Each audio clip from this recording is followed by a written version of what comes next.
7화 자전거 도로. 중학교 때 일입니다. 그 무렵 자전거 길 플러스 시민들의 안전 산책로 확보라는 컨셉으로 무방비하게 버려지는 하천들을 정비하고 자전거 도로를 만들기 시작한 무렵이었습니다. 당시 자전거의 매력에 푹 빠져있던 저는 양재천 근처에 살던 친구를 꼬드겨 학교가 끝나는 것과 동시에 하루 종일 자전거를 타고 있었습니다. 코스는 지금은 주말이면 등산객들로 인산인해를 이루는 청계산을 경계로 해서 멀게는 애길까지 가깝게는 근처 중학교 옆에 있는 근린공원 주위를 돌았지만 항상 차들이 주차되어 있어서 골목은 싱싱 신나게 달리기엔 너무나 좁았고 불쑥불쑥 튀어나오는 차와 여러 장애물 때문에 재미가 없었습니다. 그러던 어느 날 해가 저물어 완전히 어두워져서 가로등이 아니면 사물을 분간하기 어려울 정도로 캄캄해진 시간, 무슨 생각에서였는지 오며 가며 다리 아래를 내려다보았지만 미안성 자전거 도로를 달려보고 싶다는 생각이 들었습니다. 새로 만드는 길을 맨 처음 정복해보고 싶다는 욕심이 들었고, 그날따라 자전거 도로의 모든 풍경이 서정적이고 낭만적으로 보였기 때문이었습니다.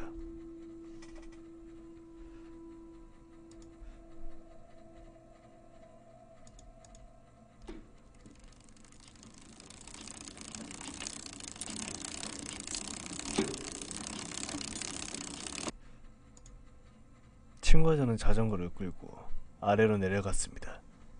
그리고는 시민의 공원 쪽으로 페달을 밟았죠. 역시 미완성 길이라 길은 하천에 빠지는 것으로 끝나 있었습니다. 가로등불에 의지해 더욱 앞쪽을 아무리 찾아봐도 하수구와 하수구에서 나온 오물들 뿐이었 그런 길은 없었습니다. 그래서 친구와 저는 자전거를 돌려 지금의 타워팰리스 방향으로 달리기 시작했죠. 하천을 가운데 두고 양쪽에서 시합을 하듯 달리고 싶었지만 친구가 유독 겁이 많았기 때문에 하천을 왼쪽으로 두고 자전거를 타기 시작했습니다. 역시나 만들기 시작한 지 얼마 안 되어서 산책하는 사람도 별로 없었고, 있다고 해봤자 건너편에 드문드문 있을 뿐 친구와 제가 자전거를 타는 쪽을 그렇게 한참을 땀이 날 정도로 달렸는데도 전혀 없었습니다. 게다가 그렇게 간간히 있던 사람들도 어느 사이 보이지 않고 자전거 도로 위에는 친구와 저 단 둘뿐이었습니다.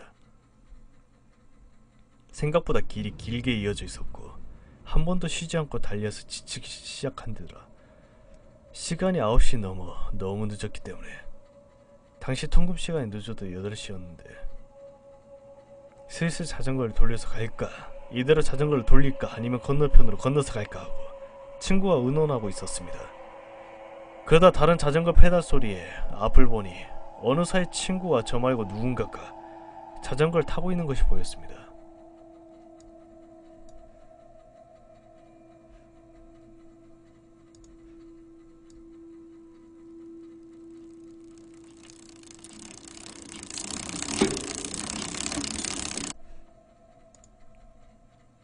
짧은 파마머리를 한 아주머니였는데 다른 것보다는 빨간 등산용 양말을 아저씨들처럼 바지 위로 무릎 아래까지 올려 그렇게 신은 것이 웃겨서 친구와 마주보고 킥킥 웃었던 기억이 납니다. 그 양말이 너무 눈에 띄어서 다른 옷차림이 기억이 나지 않습니다. 친구와 저는 그 아주머니만 따라잡아 추월하고 나서 그러고 집에 가자고 그렇게 마음을 먹었습니다. 아까까지는 무척 지쳐 있었는데 새로운 목표가 생겨서 그런지 다시 힘이 생기더군요. 그런데 아무리 페달을 밟아도 도무지 거리가 좁혀지지 않는 겁니다.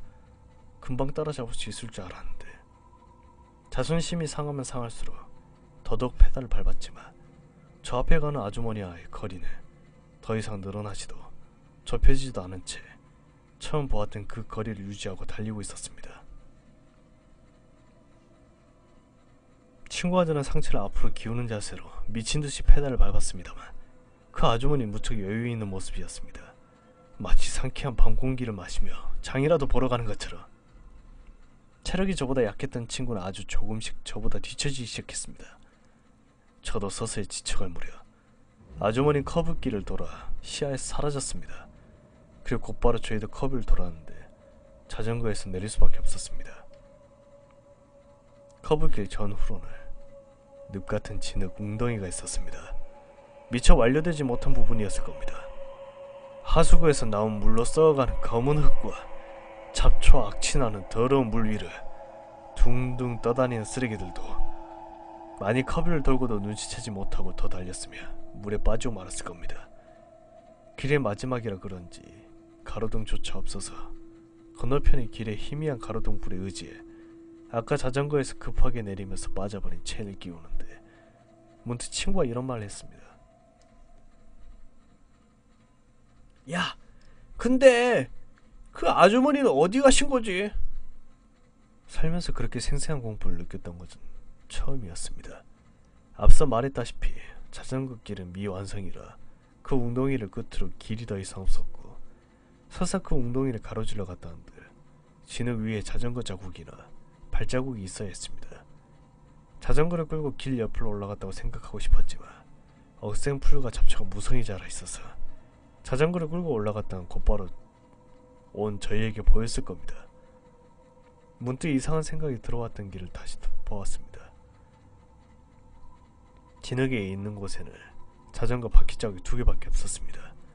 분명 자전거는 저희까지 세대였는데 갑자기 무서워져서 서둘러 집에 가는데 하필 제 자전거는 뒤에 한 사람을 더 태울 공간이 있어서 마치 그 아줌마가 제 뒤에 앉아있는 것만 같고 뒤돌아보면 얼굴이 마주칠까봐 미친듯이 비명을 지르며 뒤따라오고 있는 친구의 안위를 확인할 수가 없었습니다.